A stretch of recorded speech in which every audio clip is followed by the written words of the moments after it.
And here we go. Welcome to the Great Work Insights Podcast by the O.C. Tanner Institute, the show that features the people, the professionals, the thought leaders, and the coolest companies. And now your host, the man navigating the discussion about the culture, the organized chaos, and the best practices that compel great work, Todd Nordstrom. Everyone is in the people business, right? People make cultures, people make products, people make companies, people just like you and me feed organizations with innovation and energy. Okay, so if you're a hiring manager or an HR executive or a recruiter or a CEO or even an individual who realizes they can make a difference in the world, you're agreeing with me right now. People make companies. Here's the rub. How do you find the right people to bring to your organization? Or how do you find the right organization that makes you want to empty your pockets with ideas, with efforts, with commitment?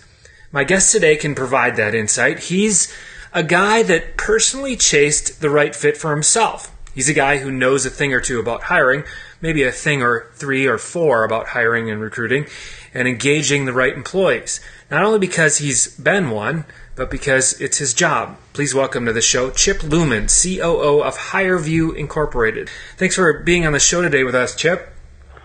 Well, thank you for having me, Todd. Before we get into you and your personal story, tell my audience what HireVue does. Well, so we're in the digital interviewing business, which a lot of people kind of think about, okay, we're going to have a conversation via video online. But we think about it a little bit differently. To us, we give people the opportunity to tell their story. Everyone's more than just a resume, just bullets on a piece of paper. And what we want to do is give them the chance to share their story. But on the other side, give companies the opportunity to really dig into the science of hiring, right? Have everybody answer the same questions. Assess everyone against that level playing field so you're comparing apples to apples. And we see our technology platform as a way to help bring those two together and really bring the candidate and the hiring manager closer together. So when you talk about allowing people to tell their story, what exactly does that mean? I mean, apart from the old school resume, when you ask about someone's story, what does that mean? Well, so when you apply online, and there's a lot of writing out there right now about that process. And when it really it boils down to resume parsing. So you apply on a website, regardless of kind of the system that's powering that. They're looking for keywords, and those keywords are matched up against a job description. And if you don't know this, it's really a matter of looking what the companies put out there as far as the job description, tailoring your resume to have the same keywords, content, etc., that match up so machines put the two together. And so what I've just described is how to game that system. And there are a lot of companies out there that will write resumes for you, and they talk about this, and they do have the knowledge, but really it's as simple as making sure that you're matching up words to each other. That's not really an effective way to bring people together. For us, it's taking that next level conversation that you might have in an interview and doing that right when you apply for a job. So instead of waiting 2 weeks, 2 months, 6 months for somebody to call you back after applying, having a conversation briefly on the phone and then another one and another is right when you apply, you get to answer those questions, share your expertise, explain why your skills match the specific job, employer, et cetera, that you're interested in.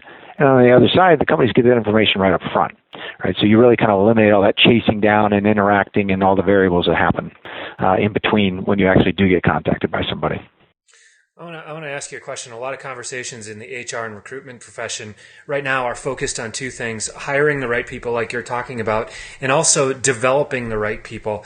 Is one more important than the other? So I think getting it right is the most important thing. And if you think about the process or the workflow or what happens, finding people is the first thing you do. And if you find the wrong person, you have two choices. One, you move on, let them go and start over. Two, you invest extra time and effort to get them to align to the skills or behaviors you were looking for in the job. So if you do it right up front, that development actually is built on, is your time spending on building on skill sets and making people even better, right? They're already good at what what you hired them for. Now you can make them even better and help develop and grow their skills versus remediate and try and put that square peg and round hole back together again because you missed it on the front end. So I think that it's a step. They're both important. If you get it right on the first time, you're going to get even better outcomes when you're developing versus fixing. I love what you just said. The focus should be just on getting it right, period. Across the board. I have a random question. More than ever, I think the corporate world is focusing on the concept of innovation. There's a lot of chatter about millennials versus Gen Xers and so on. I know this question is out of left field, but does innovation reside, in your opinion, in a generation, or at least one generation more than another? Well, if it did, I guess we wouldn't have modern civilization because somebody could have figured that out a couple thousand years ago. I think what's different are the tools available to the innovators, right? Henry Ford figured out how to make, cars better, how to get them, cheaper so they could get into the hands of more people.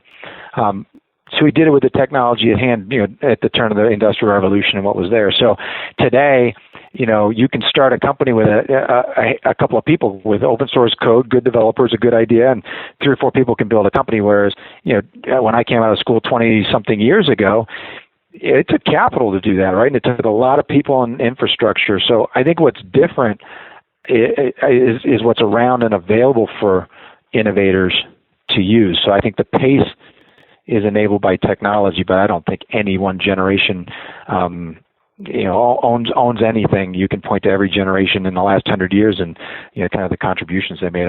I think technologies would help them do it faster. So those of us who are Gen Xers or even older boomers, we don't have to give up on ourselves. Let's say we're not innovators anymore. No, and I'm a Gen Xer, and when I explain what a floppy disk was to my kids and the video games I played in 1987, it was cool that I could play them at home instead of go put all my quarters into a machine. That's that's the strange concept for them. I had to go stand there and play my games. Yeah, that's it. I was just telling my kids the other day about pudding pops and how I miss the pudding pops. Gen Xer myself. I know I could pick your brain about trends in hiring or getting hired, and I will. But before I do that, I want to ask you a question. Is the way people get hired going to change, in your opinion, on a conceptual level? Where do you think the resume and the workforce is headed when it comes to hiring? So I do think it's going to change, and it's a little about what we can talk about with what we're doing with data and predictive analytics. But if you look at what's happened in the consumer space with buying and what Amazon's done and what Google's done, and what they're able to do with data to have the right product at the right place, kind of the holy grail of marketing, hiring and employment is moving in the same direction. There's you have to have the basic skills to do the job, right? You can't write code if you don't know how to write code. You can't fly a plane if you don't know how to fly a plane. But then you get into organizational and cultural fit. Am I a big company person, a small company person? Do I work well in hierarchy or unstructured? Those kind of things. And the more we know about people and the more we're gathering from all the different data points that everybody's using to figure out what to sell to you or to present to you for entertainment, et cetera, that's going to happen in hiring, and it is happening in hiring now, and we're doing it, and there are other companies doing it. I think that the resume is still, it's your calling card. It's your, get to know you. I mean, that's just I think a habit that is going to take time for people to move away from. But the reality is the search engine knows all of that stuff already. And I had a customer who actually got the opportunity to do some work with Google when they were bringing their broadband in, and they posed to her, what would be your ideal scenario of how we could help you hire? And she said, and she hires nurses, she said, so when someone who meets the criteria of what I need is on Google looking at something, that you present the information to them that I have a job open, and since she's one of our customers, and you provide them a link to take the interview on HireVue for the job. Get the passive person where they are and know that they have the skills to do what I need them to do. And I think we're going to go there. Great advice for all hiring managers. What for those people listening right now that are hearing us talk about the right job and finding the right job and wondering how they should go about applying for that right job? Any advice for the job seekers out there? So I think that the most important thing is to know yourself, know what motivates you, the kind of work that you want to do. I spent time in financial services, a highly regulated industry.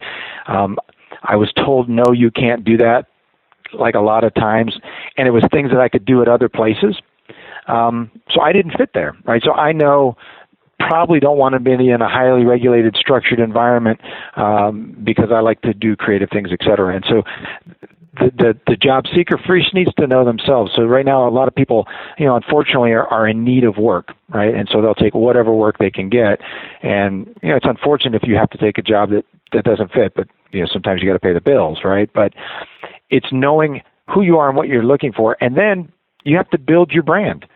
And you have to build your brand so that people that match what you want to be will find you. And that's how you present yourself everywhere on the net, whether you're a blogger and you have a website, on LinkedIn, on Facebook, all those places, back to where I started, where people are going to be scraping data and getting information on you. You need to build your story so that you're attractive to the people that are attractive to you. That's interesting because so often we talk about the passive job seeker and companies going out to find the people that are, on LinkedIn and talking about certain things, but we don't tell the job seekers, hey, this is really important because companies are looking just as much as you are, right? Right. And I think if you turn it around to the hiring manager, in this new world, the hiring on gut, because everybody says, well, my gut tells me and this and that. I'd recommend any hiring manager go out. There's Harvard's been doing a long-running study called Project Implicit, and if you just search for Project Implicit Harvard, it'll come up. And it's an exercise in bias awareness. And so it would be gender bias, racial bias, those different things. And even people who think that they aren't biased will learn through these tests that there's just those natural behaviors and things you've learned over time based on your environment that you may not even be aware of. And when you turn to machine learning and systems that can do the analysis around this candidate is a correct fit because of all these data factors and the math is right, that's where you're going to see this conflict. Is you're going to have a hiring manager go, look, I know that the machine says that that's the person I should look at, but I know when I met them, well, it could be because they went to the same college, they love baseball, all of those things that you just don't naturally recognize are the animal behaviors that are part of a human that create safety and all of those kind of things. So I think it would be good for hiring managers to start to understand the science and what's driving things and recognize that there's the machine versus human interaction, and more often than not, what we're seeing is the machine's right. So. Yeah. Hey, Chip, you and I, we've chatted before, and I want to ask you. It's a broad question, but I'm always curious by it. You're passionate about the industry you work in. Why? Why do you get so wound up about this stuff? So at my core, I'm a process person, and it's probably, well, it is. I try and find out the quickest way to get things done so I can go do other things like play video games and listen to music, right?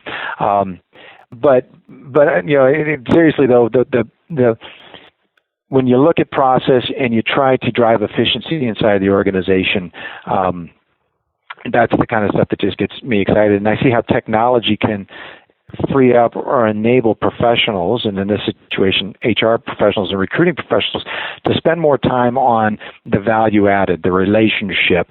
When once you've determined a candidate is qualified, you move into sales mode, and you need to close that candidate and bring them into the organization.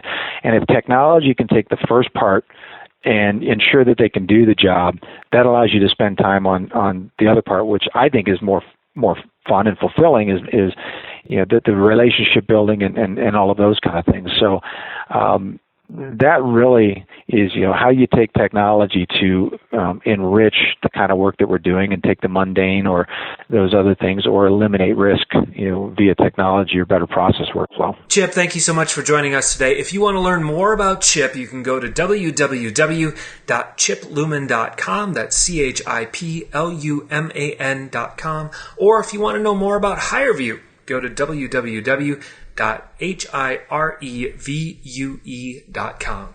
Would you like to be featured as a guest on Great Work Insights? If yes, we want to hear from you. Leave us a comment with who you are and what you're all about at www.octanner.com. Also, remember to rate, review, and subscribe to all our podcasts on iTunes. Now get out there and build something beautiful. It's your turn now.